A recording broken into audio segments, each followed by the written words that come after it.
last week. I'm just going to take my first slug. Is it time? It is. It is time, I think. We're starting a whole hour later, so, drink with impunity. All right, gang, I'm about to press the record button, so if you're on screen, don't do anything wacky, because it'll be recorded for posterity. My name is Belinda Chang, and we are all so thrilled to welcome you to Season 2, Episode 30! We are Dirty Spiced 30 today.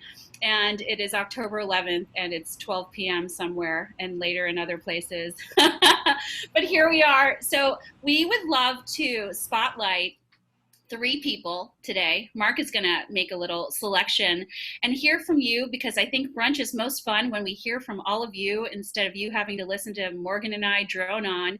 As delightful as we are, we're going to spotlight a couple people, and we'd love to hear from you if you've drank something spiced or eaten something delicious and spiced or had a spiced thought. Carrie, you want to get us started?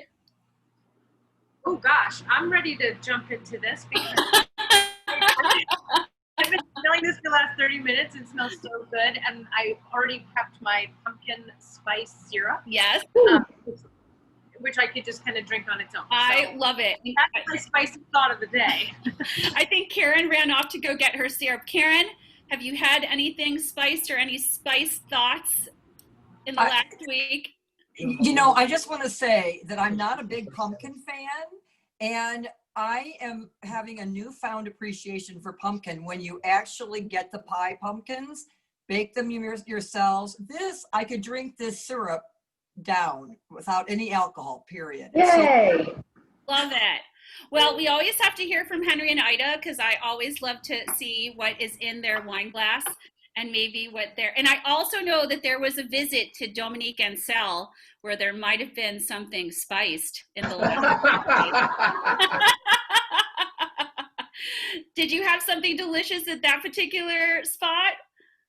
Tiramisu. We had a tiramisu, and it's just absolutely fabulous. Nice. Every time we got something different, and this tiramisu is a little done with banana in it. It's delicious, so good. Yeah, everything's great. Yeah. But we do have Chef Jansen Chan here. He might have a recipe that could beat that one. I don't know. We'll see. Anyway, the theme for this week is spice. So we're thinking about spice cocktails and spice things to bake and eat, and also spicing up our lives. So we want to share that, of course, there's always continuing evergreen content on the webpage at belindachang.com if you're ever looking for some recipes for drinks or fun things that we've made before. And we're getting ahead. We might even have next week's episode up before this one is over. Thank you for making it for the time change. We had one person log in at the normal time. We were all here, the host and production team. So very well done on following your social media and reading your emails. I also wanted to share, I'm doing a ton of virtual experience at events that are all wine centered over the next couple weeks. So if you're available on Wednesdays through the end of November at 6:30 Central Time, 7:30 Eastern Time, and before that, earlier West Coast time, I'd love to see you and hang out with you in an event just like this, a Zoom, and maybe I can send you some treats to make your kitchen look like that picture. What do you think? So I am pretty excited to pass it over to my favorite co-host for today and always, Morgan Olson, and I'm going to let her take away the next part. Hi, friends. It's so great to be back. I know that all across the country we are experiencing gorgeous fall weather right now, so I am so excited to be here for this spice episode. Like Belinda mentioned earlier, we've got the chat box right over this way. If you haven't already dropped in your good news for the week, please pop it in there. And then don't be shy throughout the next hour of virtual Boozy Brunch. If you have a question, a comment, you're loving the cocktail that you're sipping, pop it in the chat box. We will spotlight folks throughout the hour to come on and ask their questions, make their comments. So please get chatty in that section. And today, as you know, we are exploring all things spice. So I don't know about you guys, but it's like right around this time every year, mid-October, that I seriously crave all things spice, whether that's a nice candle or a beautiful soap or something baked good wise. I am craving all things cinnamon and nutmeg and clove right now. So this is the perfect theme for this week. And before we get started, I just want to say a big, huge thank you. I know that it is tempting to get outside right now, go to the pumpkin patch, go to the apple orchard. But of course, we all know that the safest thing that you can do is be home drinking at virtual boozy brunch. So without further ado, I'm going to pass it over to Belinda, who's going to tell us a little bit about this week's episode. So before we move on, we also want to thank all of last week's guests. Heidi, thank you for coming back. She taught us all how to elegantly say no. And we had an amazing, super simple, from a 5-star inspector, tomato sauce recipe that I made it twice actually last week. It's pretty fantastic. That recipe is on the webpage. And then we also had the ambassador from Rika Vodka, and we all did plenty of skalling. Can we make it into a verb? Morgan, you're an editor. Is that grammatically proper? And then this week, good. We have a super fun cast, and it looks like we all coordinated our colors too. Well done, everyone. We didn't even give a dress code, but here we are. We're all in a good range of Pantones. So today, if you are going to be making the cocktails along, you have the recipe ready, some ice, some espresso, and all those ingredients. If you're going to be baking those pumpkin chocolate biscuits along with a world famous pastry chef that I happen to have the pleasure of working with in San Francisco, Jansen, then you have some chilled butter and all of your ingredients kind of ready to go, because we're going to dump, stir, do all those pastry chefy things and put stuff into the oven so that your house will smell even better. And then we're going to be making that hand salve. So I have a double boiler ready on my stove with the water warm already. So once it gets time to start melting things to make our cruelty-free hand salve, we'll be all set to go. I think that's all I need to tell you. I mean, I'm ready. I got my scotch ready. I got my espresso ready. Morgan, should we just get into it or what? Let's do it. I know that a little song too, DJ. Little dance intermission. We decided we just need more dance, but we'll see if it works. We get the funniest skits from. And it's your song. It's the song. So clever. We're too busy singing to put anybody down. Go where we want. You may now win for best intro. I'm gonna have to now we're gonna have to do that all the time. We decided we need like a dance interlude because usually this is the moment when I run to my freezer to go get some ice. Yes. I am so excited to introduce you all to Anna Maines, who is a Monkey Shoulder brand ambassador. And she is going to help us celebrate all things fall, all things spice with 2 amazing cocktails. And you can follow Anna in the meantime while we're getting our cocktail ingredients up at Anna Maines. She has some amazingly fun Instagram posts, and you will sense her vibe when I turn it over to her, and we can get mixing. Awesome. Thank you all so much for the amazing introduction, and thank you for having me. I just, from the first time I attended about, I guess, 2 months ago, I really love everything that you're doing with this, Belinda. Just the people that attend, the different areas that you kind of dive into, it's really special. So congrats on really, I don't know, there's been a lot of people trying to create virtual spaces, and you've done so very, very well. So I'm very honored to be a part of this and excited to start mixing up with y'all. For me, we always think, I kind of laugh, I love pumpkin spice. I embrace a little bit of I like basic music too. I like, you know, a lot of those things that people kind of now make fun of. What I believe, Karen, you were saying earlier, that I think when done right though, pumpkin spice is really, really delicious and not so basic. So I'm glad that we now have this safe space that we can all start to spread the gospel that just because you like pumpkin spice lattes does not mean that you're basic. Anna, you're saying we can all raise our hands and admit, I love pumpkin spice. Yes. Linda, me too. All right. I hate that, like, when you feel like you have to, like, apologize for it. Like, I feel like I always have to, like, go order it once and, like, I find myself explaining to the barista, like, I swear, I'm like, you just have to like have one. And I'm like, why am I explaining my decisions here? Just own it. But Yeah, own it. So jumping in, I also tried to make sure for me, when I'm at home, I enjoy sometimes like some really complex cocktails when I'm out, but usually when I'm wanting to sit back and relax, the last thing I want to do is do something that's going to take me a long time to make, that is a ton of ingredients. So both the cocktails today are super simple, easy to replicate. Also, if you ever start to get where we're having some people over for brunch, they're easy to scale up and make a large group serving. So that way you're not having to constantly make cocktails throughout the day, or if not a group, maybe just for yourself, because you're going to have an enjoyable Sunday and you would like to not have to remix it every time, which is responsibly, of course. We're here.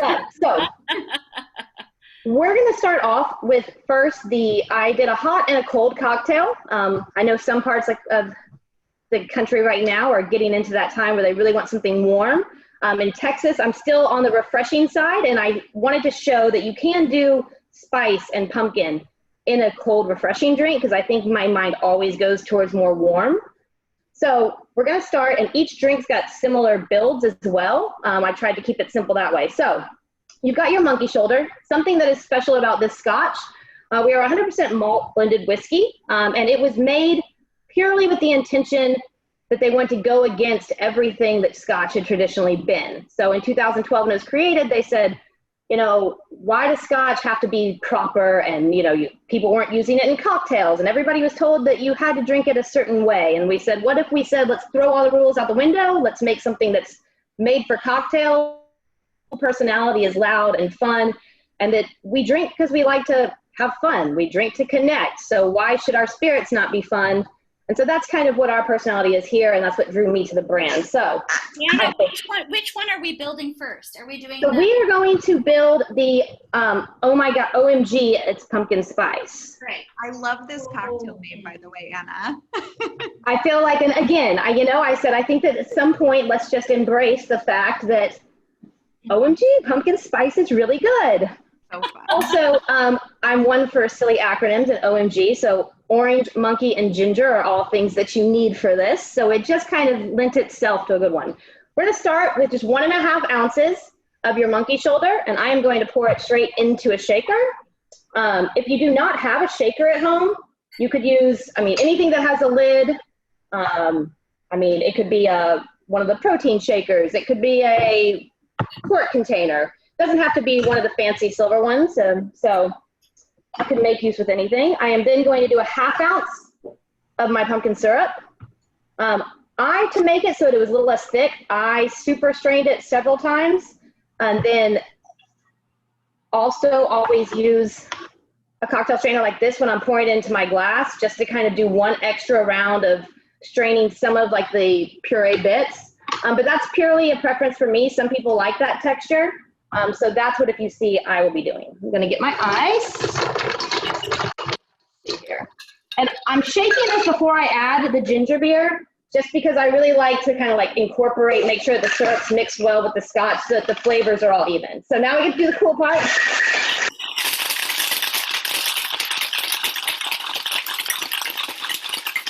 And I always tell people when I'm shaking at home that if you do not applaud or at least like give somebody your attention when they're shaking to let them know that you think they look cool, then you're doing it wrong. It smells so good. Wow. And like you said, it's a very like subtle pumpkin flavor. And this was also just kind of a play. I know that I'm sure all of y'all are very familiar with mules, which have become very, very popular. And so I took notes from those flavors that are very well-known, easily approachable, and I think that ginger plays very well with pumpkin spice. So that was kind of my thought here. I'm using my hands on my ice because it's just me. Now, obviously, if you're serving a group, maybe use tongs. And now I'm just going to top it with my ginger beer. And I put 4 ounces on there. When you're topping, you don't have to measure that out. I always just kind of fill to whatever my glass is, but approximately that much. I then take a little orange with cloves on it, get a little of the oils over the top, drop that in. Anna, that was such OMG, it's pumpkin spice. It's That was- delicious, Anna. a fun, easy cocktail to make too. Yeah, and super light. So here's something I've always wondered about Monkey Shoulder. How did the name Monkey Shoulder come about? I'm glad you asked. So, while everything about our brand, as far as the way that we drink it and serve it, is bucking tradition, our name was inspired by, in the beginning when you had the malt houses, so you had malt men that their job all day was to turn the malt. So they almost look like a shovel, and they're doing it, one side and then over their shoulder and turning the malt that way. And that's what they would do all day long. So they would develop what they called monkey shoulder, and you would have like a muscle injury. So one shoulder kind of leaned. And so obviously, you look like a monkey with your posture afterwards. Luckily now they've got a little bit better technology so you don't have men walking around with one shoulder drooping. But that's where the name, you could always tell who the malt men were because they would get monkey shoulder. That's amazing. That's a great story. Yeah. And if you go to Scotland, at the Balvenie distillery, they still have like they've kept a malting floor like it used to be. So you can watch and get the idea of like, man, if you had to walk, that was what you did, for 12 hours every day, you would imagine that you would get very uneven in your shoulders if you were just turning the malt all day. So that was that one. Second, and I'm going to do this one second because I am ready definitely for some caffeine, and it's always better when I add scotch to it. Everybody, I think. Do we build this one in a shaker as well, Anna? Or This one's just going to go straight into your mug. right into the mug. Okay, great. Straight into the mug, so super easy. So get your mug out. And also, if you would prefer cold brew, you can easily make this recipe over ice as well. So I just use my little French press brewed coffee. You can do it to whatever strength you like, or espresso if you really want a nice strong one. We're gonna do 4 ounces. There we go. I love this cocktail idea too, because I always have like this much coffee left at the end of my French press, and I never want to throw it away. So I'll just start making cocktails now. That's, now your weekends, you've just leveled up your weekend officially.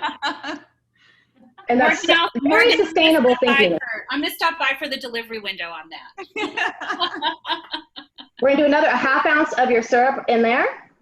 And then whatever your milk choice was, I just personally, I froth it. I like it warm so that it's not interfering with my hot coffee. I'm pouring 1 ounce straight into there. And then I am just giving it a good stir.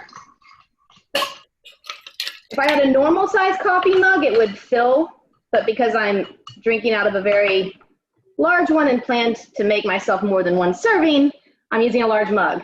I like, just for the aromatics, a little star anise I put on top, and then a tiny little sprinkling of, either pumpkin spice, baking spice, cinnamon, really any of those nice warm fall spices will really work well. And as you bring that to your nose, you get not only the great aromas, but to me, it's what comfort, it's what fall, it's what holidays smells like. And so I think that's one of the reasons I really love it.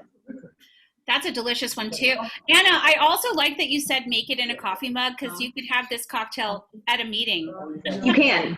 You can always just look like you're drinking coffee responsibly. Nobody will judge you for drinking this in the morning, and that's not that we should ever judge people anyways, but that's a pro tip of why I drink some of my coffee cocktails out of just mugs. I love that Mark said it's a next level PSL. Yes. Yes. I think Karen's got a question.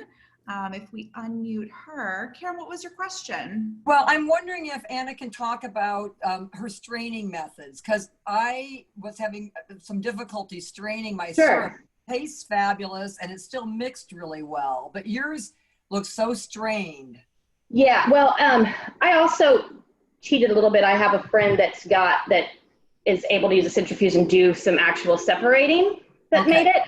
But if you go and did you use like a nut bag at all, or did you just use the strainer? I just tried to use my strainer. Okay, so I always order some of the extra fine mesh like nut milk bags, and that really gets rid of almost anything. You have to be patient, and I'd sit out the night before, but sometimes just using a coffee filter for certain syrups. Sometimes it's a little too thick still with the sugar, but I've tried that on the fly with a couple different purees. But the nut milk bags are a game changer. It really helps you get a lot more than any of these strainers get out. Got it. But look how beautiful this is anyway. The color looks great on that. Yeah. And for the coffee drink, I kind of like the texture because I think that the coffee, like a little bit of like thickness and warmness, it goes with it. It was more for the first drink that I wanted to strain it out better because I think that on that one, it's a little bit thinner and lighter. So yeah, I hope y'all enjoy. Thank you. Amazing. Well, thank you so much, Anna. That was amazing. We got 2 great cocktails out of that session. Can't wait to play around with that pumpkin syrup. And please, if you're interested in learning more about Anna, she's at Anna Mains on Instagram. And of course, it's at Monkey Shoulder.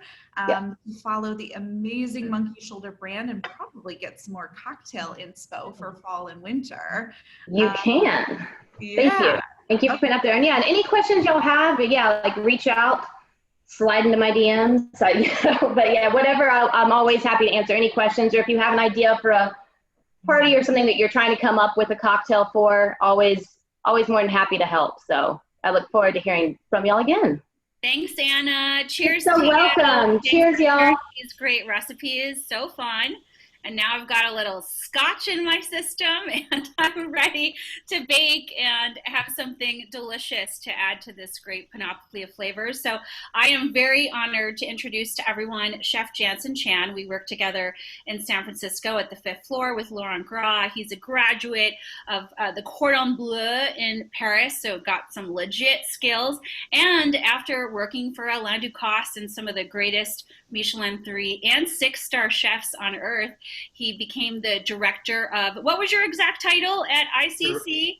Director of Pastry Operations. Director of Pastry Operations. So the pastry chef of all pastry chefs to be, and just a great guy and super talented. And we're so glad that you came to join us for some fall baking today, Jansen. So I've got all my mise en place ready. I see a lot of kitchens with all the ingredients ready to go. So will you please take us through this great recipe? Perfect. Well, thank you for having me on the show, Belinda. I'm so excited to be here today, and I love talking about baking. I was a fat kid growing up, and anytime I get to bake and eat more things, I'm always happy. So this is a definite plus. Plus, the fall season is my favorite time to bake because it's now cooler, and there's now an excuse to turn the oven on and make your entire place smell. And nothing smells better than pumpkin spices in your house. I've already baked 1 batch this morning just to do a swap out, and my house smells so good today. So I hope everyone's excited. And I do want to give a shout out to Karen, who I think made pumpkin puree.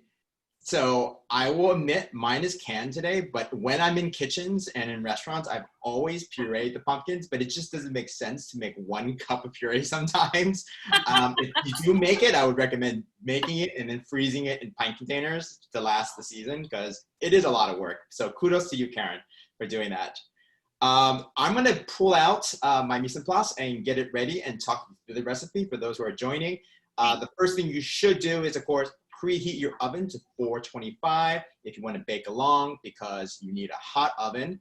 And then I'll tell you a little bit more about the recipe, how I came up with it as we go through the steps. But it is a pretty straightforward recipe. You won't need a lot of equipment, pretty much just your hands, maybe a scraper or a spatula, and then some workspace to push the dough out. And then, of course, a baking sheet to bake your things. So I'm going to get my products out of the refrigerator.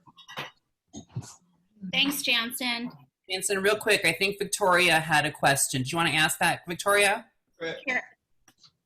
As I try to close this. I don't have any baking soda. I just have baking powder and cornstarch. All right, that's fine. I think the recipe yielded 1 teaspoon of baking soda, so you would want to replace it with 3 teaspoons or 1 tablespoon of baking powder. Oh, so you can interchange them in different cases, huh? You can't. Baking soda is 3 times as strong. I'm sorry, going the other way. Thank you for correcting me. It's actually 3 times as strong as baking soda. So you probably want to add about 1/3 of a teaspoon in replacement. right. I love that. I feel like we're all baking with and cooking and making drinks with whatever we have right now. So it's really fun to learn some of those substitutions. I also realized, Jansen, it's my bad, but I'm about to mute everyone because I never did that. I always forget. So you might have to unmute yourself. Okay. Ready? Boop. Muting all. You unmute yourself. There we go. I'm unmuted. Yeah. For all those who want, I have a second camera looking straight down overhead. Yep. Perfect. Those who see it. Yes, it looks great. Yeah. For those who want to follow along. So the recipe really only has 3 parts that you have to worry about. You have the dries, the butter, and then the liquids. And then we're going to treat each of those first, then put it all together. So one of my favorite things about working with pumpkin is not just the flavor that comes with it, and of course the pumpkin spices that were so well associated with pumpkin, but it's really that the pumpkin adds a really good texture to the final product, almost like an egg. It becomes fluffier and softer. So these biscuits aren't flaky, they aren't crisp, because the pumpkin really retains moisture and really builds body. So what you get really is a fluffier, cakier biscuit, which is really delicious. And I think pairing it with chocolate is nice because I don't see pumpkin and chocolate too often combined, and I think they're a great combination. I mean, first of all, who doesn't love chocolate? And second of all, it's a contrasting flavor that don't compete with each other, and they really go well side by side. So it's fun to see it, especially in a breakfast item, because again, why wouldn't we want to eat chocolate for breakfast? So, all right. Jansen, I know, you got like very classic pastry training in France. Obviously, they have a lot of chocolate. Do they even have pumpkin? Do they ever use that as an ingredient? They do? They do, but not as much as Americans. Americans definitely prefer pumpkin. If anything, it's a post effect of watching it being used so much in American style desserts. I mean, you don't really find pumpkin pie. When I lived in France, obviously when I went to school there, I hosted a Thanksgiving dinner for all my French friends. And it was the most expensive thing ever because I had to source out everything that was American, and it was very hard to find in Paris. You can't find cranberries very often. You can't find brown sugar.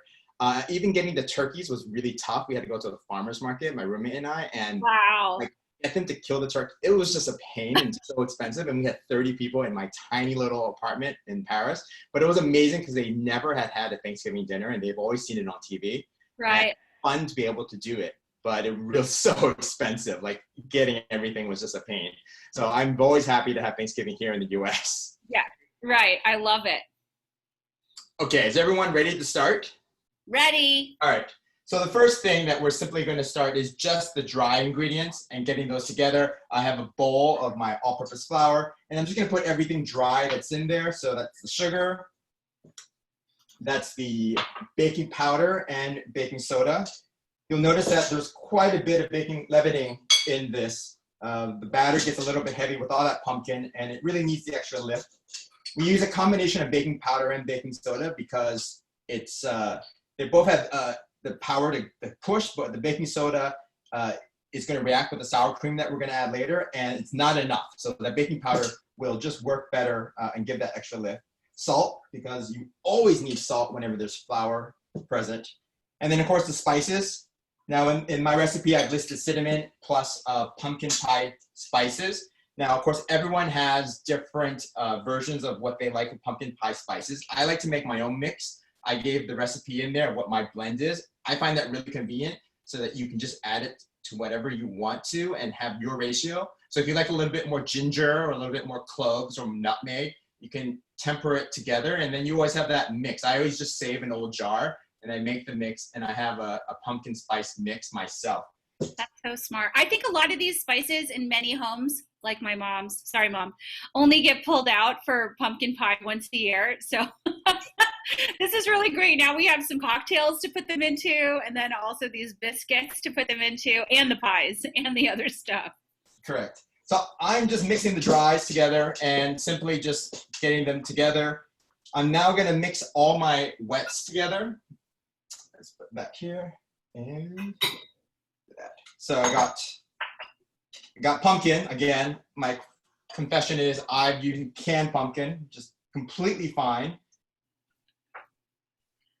I also think it's important that baking should be accessible for everyone and not become this arduous task that it seems so daunting. So I'm all for mild shortcuts if it gets you to bake at home.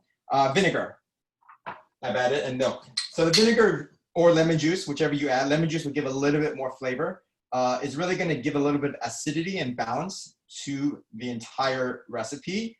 And I find that acid is actually pretty important to pair with pumpkin in order to actually taste the pumpkin. It's really nice to have that balance, and you won't really taste the vinegar or lemon juice as much, but it will give a burst of more pumpkin flavor at the end. Balance. All about the balance, Jansen. Say again? All about the balance. Yes.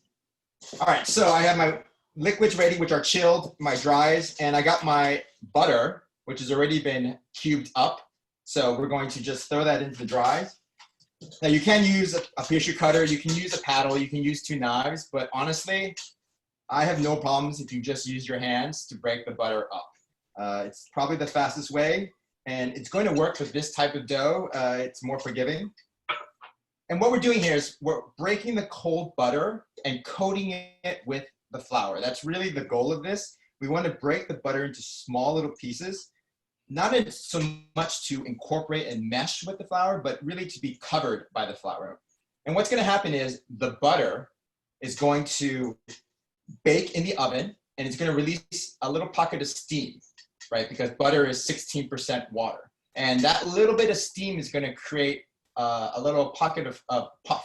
And that puff is what creates those little flaky pockets that you get in pastries. So it's a really important step here that we don't have big chunks of butter. We want to have small little flat specks of butter. So what I'm doing is just smashing the butter with my hands until I get pretty small sizes. I would say about lentil size. I know people like to get a sense of what is small. It's a very hard thing to describe sometimes. So I say lentils or very coarse breadcrumbs. And I just mash it up with my hands. I find this to be the quickest way. And there's nothing wrong with your hands. You're going to get your hands dirty anyway, so it's good to be one with the product. It's totally fine, Jansen, because we have a nourishing hand salve that we're going to be making next. Oh, perfect. Perfect. Perfect, perfect. So I'm just breaking it up, and you can find the bigger pieces of the butter. It'll kind of come to the top as you squeeze together and break the butter up into the flour. This is a great kid activity if you have kids around. They can get their hands a little bit dirty. And I think it's really important that kids understand how food is made and the processes behind it. And honestly, all baking is a huge chemistry experiment. So it's a really great way to exemplify how these ingredients come together and how they all help each other to become one product. Jansen, are your parents Chinese? Yes. So did you grow up with were you baking mooncakes when you were 3? No. Actually, it's funny. I only made American desserts, and it wasn't until recently that I really started diving into Chinese desserts and pastry techniques, which I'm finding completely fascinating. And I actually just bought a mooncake mold just a few weeks ago. Oh, nice. I actually have mooncakes that I've made now. Wow, that's awesome.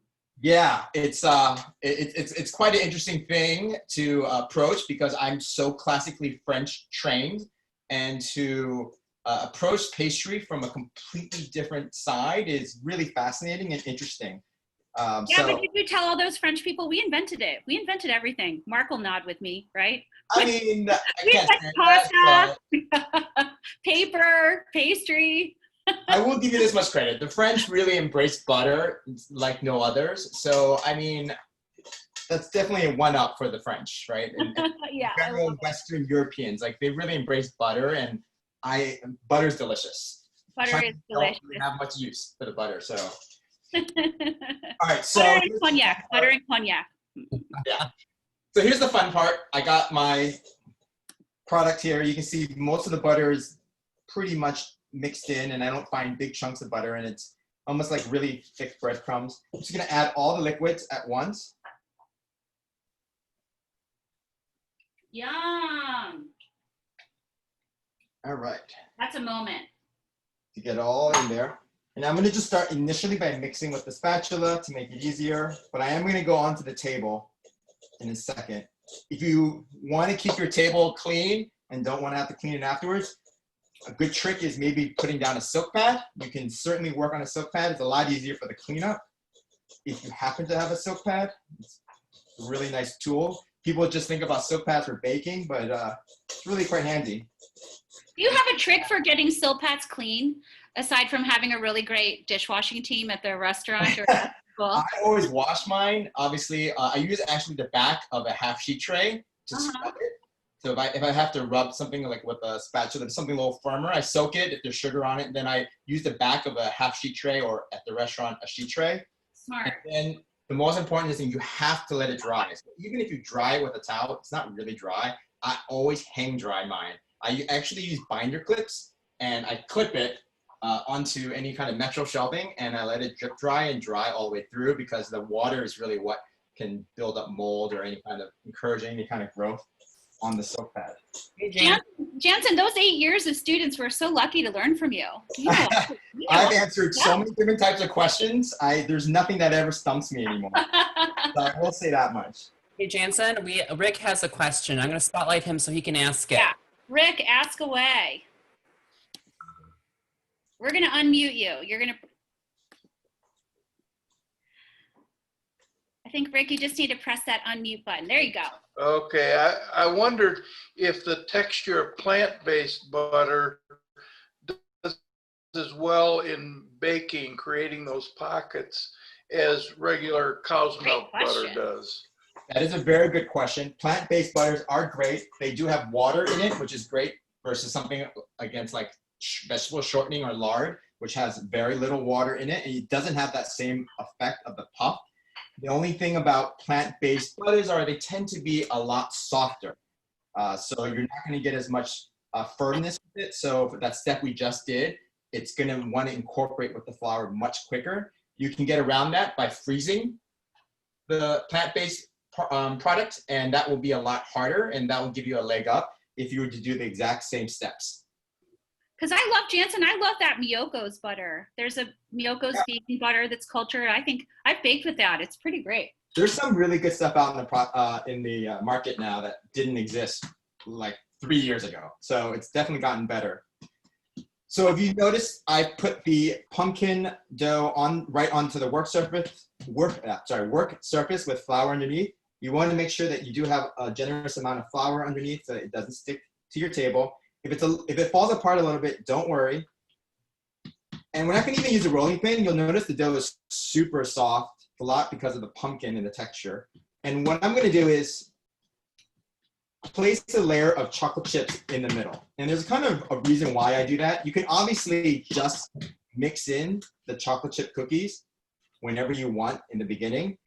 But I actually don't like the burnt chocolate chip parts that happen with the direct contact onto the baking tray. If you ever notice that happens with raisin bread and chocolate chips, they kind of get burnt in the oven. So I find that I like to have the chocolate chips in the middle. And maybe that's being a little bit OCD and precise, but I think there's a way to do this so that you can have the chocolate without burning any parts of them. So by putting them halfway through, I'm simply going to fold the dough on top and sandwich it. So basically I have a full layer of chocolate chips in the middle. Yum! I'm going to flour this one more time, and I'm going to push it out. I'm not being very precise here. You don't need to have a rolling pin. You can if you want, but I'm just going to push it out into a rectangle. Any size works. And that is it. I'm going to now portion this. How thick should it be? How thick should it be, Jansen? About ½ an inch by the end. Okay. So again, if you don't want a rectangle, if it comes out a little bit circular, that's fine. You can cut into a big circle and cut wedges. That totally works. What a good idea. You can also use a cutter. I baked some with a cutter today, but this batch I'm going to just cut into rectangles because we're cooking at home and I don't really need a saw to have a lot of waste. If you use a cutter, you're going to get a lot of corners that you're going to have to re-roll.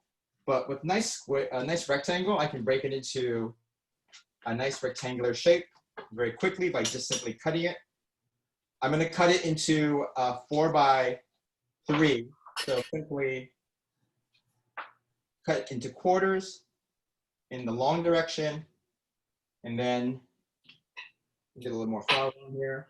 Then cut into thirds in the other direction, and I should get 12 portions of biscuits, which I will then transfer onto a sheet tray. This is the moment when I pray that I put enough flour on the bottom. I'm not sure. You gotta check constantly. I'm not gonna lie, you gotta keep trying. Checking. Oh, I think I did. I personally, some people are different. Some people like crispy edges, and if you do, you want to bake the biscuits further apart from one another. But I'm the kind of person, like in a cinnamon roll, I want the center and not the outside.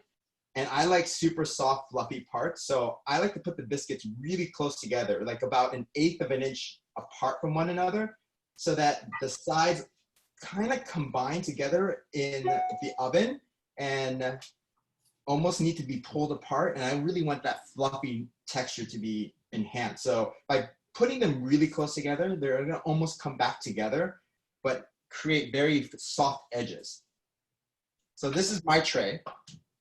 It looks much more uniform than mine. It looks awesome. This dough smells so good, Jansen.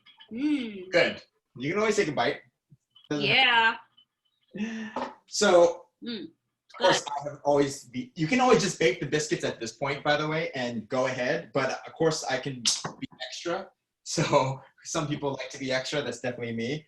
I'm gonna make a nice cocoa kind of glaze that goes on top. So, and it looks really cool when it bakes, and it also gives a nice dark bitter edge to the biscuits. So that really just requires, I'm gonna mismeasure my water, a little bit of cocoa and water. The ratio is 4:1, so you can scale that. And you basically are making like a cocoa paste. And the cocoa paste will go right on top, and you can paint it on top. And it really gives a nice, beautiful dark edge that will be the top layer. Again, you can totally skip this step, not required, but it does look really nice at the very end. I'm gonna paint. How do all the TV chefs manage to keep their hands so clean when they're doing this stuff? How'd you do it? I washed my hands once. Yeah? Yeah, I just didn't notice. Or you just try to remember all your steps. They also do a lot of bait and switch. So you pull something out and it's all of a sudden done. Oh my gosh, that glaze looks so good. Yes. It smells really good too. The cocoa flavor is pretty strong. And I have just enough to cover all 12. Now, I like to put a little bit of cinnamon sugar on top. It looks really nice. So you just simply take cinnamon and sugar. It's not really that crazy rocket science. You just put plain sugar, but that actually helps keep the cocoa from drying out too much. I also always have a container of cinnamon sugar sitting at home because I love cinnamon toast. Does anyone else like cinnamon toast? Yes. Right? I mean, I don't think that's a child's. Every now and then, I would, especially brioche. I mean, as I've gotten older, I know exactly where cinnamon sugar should be going on. It should be going on toasted brioche with butter lathered on top with a huge dose of cinnamon sugar. That's the way I like to have cinnamon toast. Yum. All right, so this is the product. I have cinnamon sugar sprinkled in. You have two options at this point. You can actually freeze the biscuits, wrap them really well, and then or overnight and just put them in the refrigerator, or freeze them for a future date and bake them directly from the refrigerator or freezer. So you don't necessarily have to do this all the day you need it. It will work if you let it sit in the freezer or fridge and then bake it when you need it that morning. Obviously, we're gonna bake these right now. So I'm gonna put these in the oven. It takes about 15 minutes. It will take longer if it's coming from the freezer or the refrigerator. When they come out, so I have a batch already. I know everyone else. Magic of television through the magic of virtual boozy brunch. Yes. These are actually a little bit more room temperature because I baked them all. But when you come out, you do want to hit them with a little bit of melted butter if you really want that shiny, glazy appearance that we kind of what you see in biscuits a lot. And that really just comes from slathering it with additional butter. So I'm just going to slather it now with about a tablespoon of butter. So Jansen, these are low fat and low cal, right? And depends, you know, like low fat. What do you, I mean, it's not 100% fat, so yes.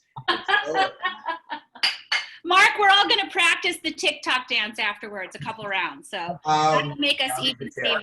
Biscuit. So this is what it's like when it comes out. Again, I use a round cutter just to show what it would like, but you can see how fluffy it is. You break it open. Wow, that's amazing. So I will eat a piece because I get to, because it's my house. That's right. And is it good? Jansen, I'm putting mine in. They're not as pretty as yours, but awesome. They look great. Delicious. So 15 minutes in the oven. Mm-hmm. Okay, setting a timer. Maybe, Evie, will you set a 15-minute timer for me? Jansen Chan, you're the best. That was so fun. I can't wait to see everybody's finished biscuits. Me too. Jansen, I hope you'll hang around for a little bit because by the time we're finished, we'll get some end product so you can see how your students for today did. Thank you so much. And Jansen's still here. Mine are in the oven. And Morgan, I'm going to hand it over to you to introduce our final guest for today. Oh my gosh, Belinda, I am so excited to introduce our final guest, Jessica Berson, who has been a virtual Boozy Brunch regular since day one. Yes! Woo! Yes, a familiar face around these parts. She is a blogger and a phenomenal soap maker, which is hugely important right now. She's based here in Chicago, and her company is called Do Not Eat the Soap. And I've got some samples here. And I've got to say, they smell so good that these could be like little pieces of candy. So it's an aptly named company. And this makes such a fun holiday gift. And so today, Jessica is going to be walking us through a homemade, super rich, nourishing salve that we can all make at home. So without further ado, Jess, let's get into it. I've got my double broiler ready. Yeah, let's get into it. Thank you for having me today. It's fun being on the other side of brunch today. So if you bought the make-along kit, which looks like this, as Morgan said, you did get samples of 3 of my soaps. And inside that kit is everything you need to make this hand salve. So we'll go ahead and start melting everything together right away so that we can talk while it's doing that. In the kit, or if you're using your own stuff, the little tiny container has your beeswax. The large black container has your shea butter. All you got to do is open them up, pour the contents into a bowl. I like using a stainless steel bowl because it won't retain any scent from the fragrance oils. So I think glass will probably be okay too. If you're using a plastic bowl, just use one that you're not intending to use later for food. And then you're going to set them into your double boiler. I've already got mine going. And that's this stuff, right? This one is the beeswax. That's the beeswax. Okay. Yeah. And if you wanted to make this vegan, there are beeswax alternatives that you can use. The point of the beeswax in this recipe is just to help seal in the moisture on your hands. So we're not doing the cubes yet. It's the beeswax, those little yellow things, and then this? You want to hold on to this. You want to do the black thing that's got your shea butter in it. Oh, gotcha. Okay. Yeah. So you're just going to dump both of those into your double broiler and let them melt. Simple as that. And hold on to this. This has got your almond oil and the fragrance oil. We'll do this last. So quick science lesson with soap. It's very easy to make, and all soap consists of is 3 things: fat, lye, which is sodium hydroxide, and water. And what you do when you make soap is you're combining the lye with the water, and then you're emulsifying the water with your fats and your oils. The reason it gets you clean is because when you do that, it forms these molecules. And on one end of the molecule, it is attracted to proteins. So basically anything that has DNA that is oil, that is dead skin, that is viruses, that is germs. The one end of the soap molecule will attach itself to that, and the other end attaches itself to water. So when you lather your hands, you're getting the soap molecules to attach themselves to all those nasty proteins on your hands that you don't want. And when you rinse them under the water, it's rinsing everything away because the other end of that molecule is following the water down the drain. And that's why they say that washing your hands with soap and water is better than using hand sanitizer. Yes, so important. Alone. Yeah. Seriously, I wish you would have been my chemistry teacher in high school because I love your explanation. That was so easy to understand, but I've never known that.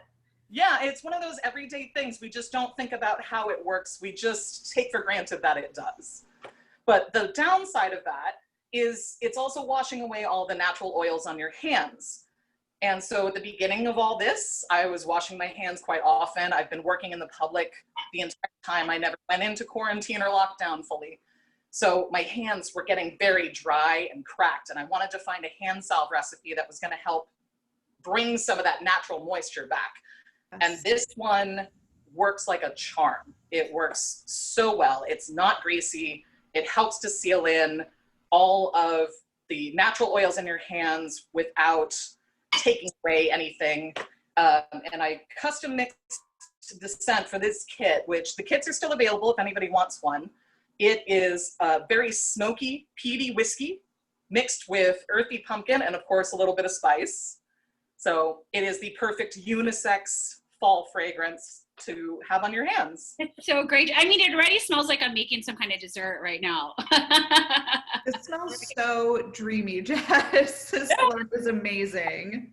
I'm very happy with how it turned out. But so as Morgan mentioned, there are soap samples in the kit of 3 of my bars. One of them is this one, which is a chocolate cake scent. That's the little brown one. And the green one is like a nice, fresh kind of laundry scent. The orange one is a bright citrus orange, and it has a bit of aloe in this bar. So this is extra nourishing, extra moisturizing. Chocolate soap, I'm obsessed. Like I said, don't eat the soap. I mean, it wouldn't kill anyone, would it? You might get a bit of a tummy ache, but... So I'm going to, I still have a little bit of bars left. These are from my late summer collection. And very soon I'm going to be starting to make ones for the winter release. I'll have 6 different scents. One of which will be the same scent that's going to be in this hand salve. Ooh, so we get a little sneak peek. A little sneak peek, yes. Love it. So where are we at? Where we've got the double broilers going? Grab my melted stuff here. So if your oils, your solid butter and your wax are all melted, you're going to take your dropper bottle, that's this, and just dump everything right into there. And you're going to work a little bit quickly because the oils are going to start to set up. So the whole thing, Jess? The whole thing. Yep, it's all pre-measured, all ready to go. You're going to give that a quick stir. And if you start to see anything solidifying, just pop it right on top of that boiling water and get it to re-liquefy. I'm going to tilt my camera angle over this way because I'm fancy today. And you just want to make sure all of that is melted. And then you're going to take the tins that come in your kit. You can use the smaller one, the little rose gold one, to make a travel size hand salve. Or you can pour it all into this black one and you'll get the full size. Yes, I love that we're reusing these cute little tins. Yeah, and I had to get the rose gold one for Belinda. Yay, thank you. So you're just gonna pour everything right into your tin and then make sure you've got a spatula in hand so you can scrape out all the goodness in the bowl. And you're just gonna let that sit up. I would say about an hour, but it probably will solidify less. And then when it's done, your hand salve is gonna look like this. Yes. It's be a nice solid cream colored butter. Wow. To apply it, You want to just run your fingernail down the surface to get that much. Put it on the back of your hand and rub it in. You want to pay a special attention to your cuticles, your knuckles, anywhere that's dry. Yes. So Jess, for folks who are into this and looking to kind of like continue making some salves for themselves at home this winter, what are some of like just the necessities that you're going to need? Is it everything that we have here today? Is that the kit that includes everything you need to make the hand salve? If you wanted to buy it separately, the recipe is up on the website. It's purely just shea butter, beeswax, almond oil, and then you can add whatever sort of fragrance you want. I would say be careful if you're using essential oil. Certain essential oils can be a little astringent on the skin. So for instance, you wouldn't want to do cinnamon oil. Cinnamon oil can actually burn your skin. Oh, wow. Doesn't feel good. Like how a chili can give you a burn. Exactly. So anything that tastes spicy is also going to feel spicy. nice? Fun. I can't wait. And Nice little gifts. Like I said, I've been using this hand salve for months. I made a huge batch of it, gosh, back in April, and I barely scratched the surface of that batch. And Jess is kind enough to be raising funds today for the Chad Fund. So if you go to GoFundMe and search CHAAD Fund, it's a group that's here in Chicago that is encouraging restaurants and businesses to be as equitable as humanly possible. And they're doing some accountability work. So phenomenal cause to support, Jess. Thank you so much. My hands, I had a little bit that had dried on my spatula, so I already got to rub some into my hands. Yeah. It's phenomenal. So let's wrap up, Belinda. I know. The end of the hour. I love it. We all got an extra hour's sleep today. I'm feeling great. I don't know about you. Really flew by, and I know I had so much fun exploring all things spice. My kitchen smells phenomenal right now. So we'd love to have you hang around with us. We do post up for like an hour after this and just kind of hang out and chat.